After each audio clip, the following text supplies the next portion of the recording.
Ako po si Felix Morauda, DTF operator ng Modgate dito sa Robinsons, Novaliches. Araw-araw naman itong nagagamit na may 146 meters kaming nairan dito as of this week. Ito po ang heads. Ito po ang capping.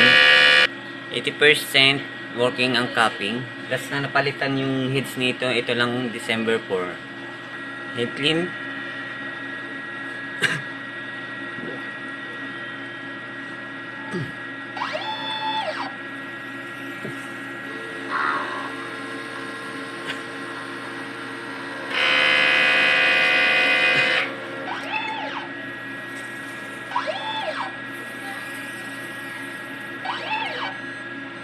Punasan ng wiper after head clean.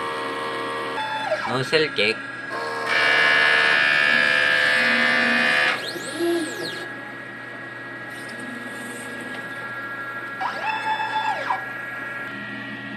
Ang ink system namin ay tama lang. Using tank kaninis ng Friday. Ito po ang used ink. Unused ink. Powder. Ito naman po ang inventory, daily workload, consumable. Ito naman pinagamit sa block, cleaning solution, film, powder, cyan, magenta, yellow, white ink. Ito naman po monthly maintenance checklist. Maraming salamat po.